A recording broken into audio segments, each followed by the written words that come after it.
Good morning students.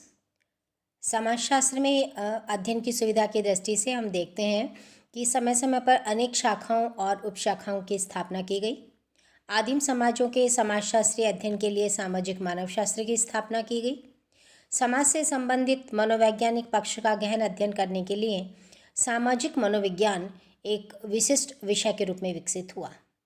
मानव समाज और संस्कृति के अध्ययन के लिए सांस्कृतिक मानवशास्त्र विषय का उदय हुआ।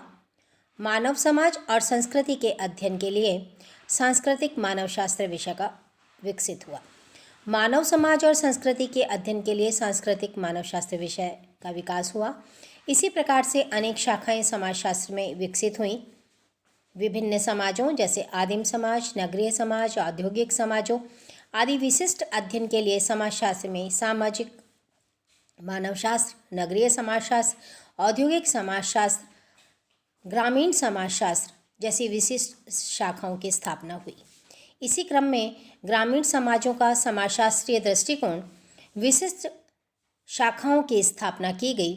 इसी क्रम में ग्रामीण समाजों का समाजशास्त्रीय दृष्टिकोण विशिष्ट अध्ययन, गहन एवं सारगर्भित अध्ययन करने के लिए ग्रामीण समाजशास्त्र विषय की स्थापना की गई।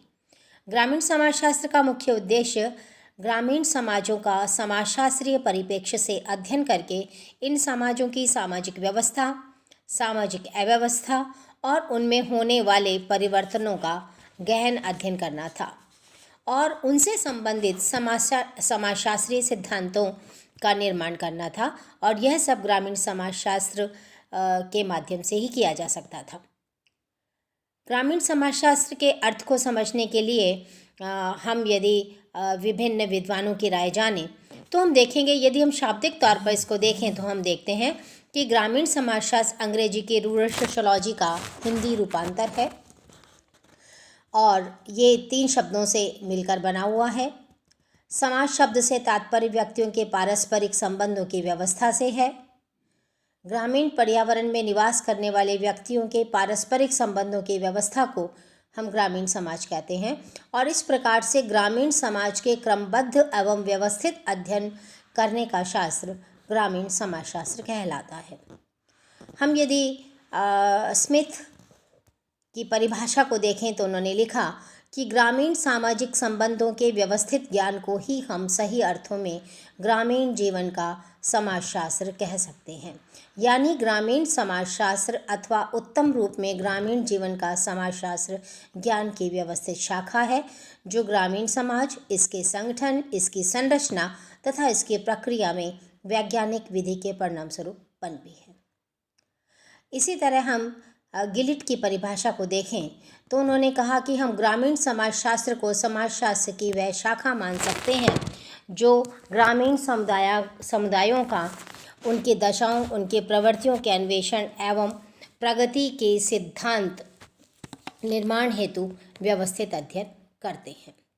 तो इस तरह हम यदि विभिन्न विद्वानों के परिभाषाओं को देखें तो सारांशतः हम ये कह सकते हैं कि सभी ग्रामीण समाजशास्त्री ये मानते हैं कि समुदायों के सामाजिक जीवन को 2 विशिष्ट खंडों, ग्राम और नगर में विभक्त किया जा सकता है।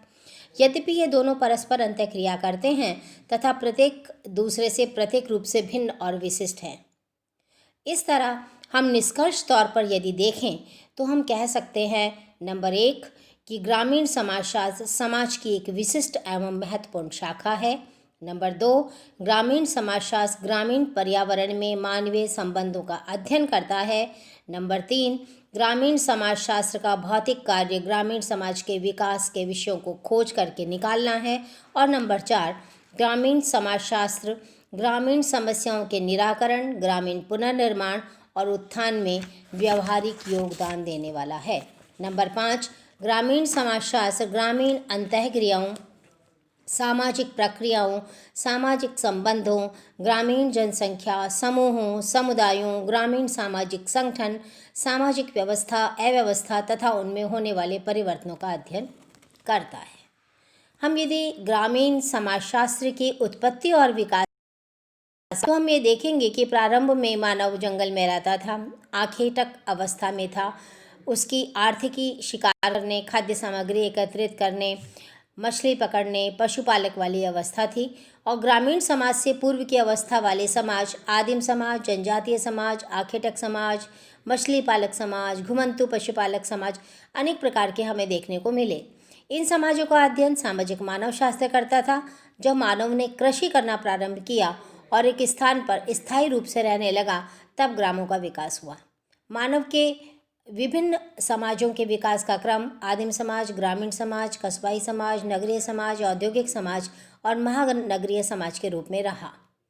तो इस तरह इसी क्रम में हम समाजशास्त्र में अनेक शाखाओं की उत्पत्ति और उनका विकास हुआ है, ये हम देख सकते हैं। ग्रामों का इतिहास बहुत प्राचीन है, लेकिन ग्रामीण समाजशास्त्र का इतिहास 19वीं शताब्दी में देखा जा सकता है, जब से ग्रामीण समाज का क्रमबद्ध और व्यवस्थित अध्ययन वैज्ञानिक विधियों से प्रारंभ हुआ। ग्रामीण समाजशास्त्र विषय की उत्पत्ति के संबंध में सिम्स ने लिखा कि जिस समय सामान्य समाजशास्त्र का जन्म हुआ, शहरी जीवन समस्याओं से आक्रांत था। उसी प्रकार से ग्रामीण समाजशास्त्र का जन्म भी उसी समय हुआ जब ग्रामीण जीवन अत्यधिक असंतुलित हो गया था। और इसी तरह ग्रामीण समाजशास्त्र अन्य सभी विज्ञानों के समान किसी आवश्यकता के परिणाम स्वरूप ही विकसित हुआ। तो इस तरह धीरे धीरे हम देखते हैं कि आखेटक अवस्था के बाद जैसे ही कृषि करना शुरू किया और स्थायी रूप से एक जगह पे जब मनुष्य रहने लगा, तब से हम मान सकते हैं कि ग्रामीण समाज की उत्पत्ति हुई और धीरे धीरे ग्रामीण समाज की समस्या, व्यवस्था और संरचना को जानने की कोशिश शुरू हुई। तो इस तरह हम देखते हैं कि समाजशास्त्र की एक शाखा के रूप में जो गाँवों का उनके सामाजिक जीवन का, उनके समस्याओं का, उन सब का अध्ययन करती है, उसे हम ग्रामीण समाजशास्त्र के रूप में देख सकते हैं। हम देखते हैं कि ग्रामीण समाजशास्त्र का अध्ययन क्षेत्र क्या होगा। तो ग्रामीण समाजशास्त्र की उत्पत्ति और उसका विकास एवं विभिन्न परिभाषाओं को जानने के बाद हमें ये देखना है कि उसका विषय क्षेत्र क्या होगा। स्मिथ ने the sociology of rural life में ग्रामीण समाजशास्त्र के अध्ययन क्षेत्रों को 3 भागों में बांटा। नंबर 1 जनसंख्या, नंबर 2 सामाजिक संगठन, नंबर 3 सामाजिक क्रियाएं। जनसंख्या को यदि हम पुनः विभाजित करें तो हम देखेंगे मानव का भूमि से संस्थात्मक संबंध, सामाजिक संरचना, प्रमुख सामाजिक संस्थाएं, और इस तरह सामाजिक क्रियाओं को यदि हम विभक्त करें तो हम देखेंगे संगठनात्मक प्रक्रियाएं और विघटनात्मक प्रक्रियाएं। अब यदि हम ग्रामीण समाजशास्त्र के क्षेत्र के प्रथम बिंदु को देखें, जिसे हम जनसंख्या कहते हैं, तो हम देखेंगे कि ग्रामीण जीवन को समझने के लिए ग्रामीण जनसंख्या को समझना और उसको महत्व देना बहुत ज़रूरी है।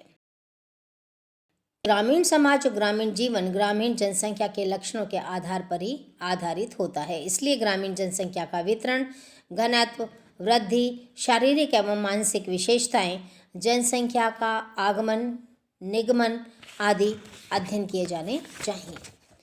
नंबर 2 में सामाजिक संगठन में हम 3 बातों को सम्मिलित करेंगे। मानव का भूमि से संस्थात्मक संबंध, यानी भूमि का सर्वेक्षण, निवास के प्रतिमान, भूमि का अधिकार, भूस्वामित्व का आकार एवं कृषि व्यवस्था को सम्मिलित किया जाना चाहिए। इसी तरह सामाजिक शरीर संरचना, इसमें सामाजिक विभेदीकरण और सामाजिक संस्तरण को शामिल किया जाना चाहिए। सामाजिक संस्थाओं में धर्म, राजनीति, सरकार, शिक्षा को शामिल किया जाना चाहिए।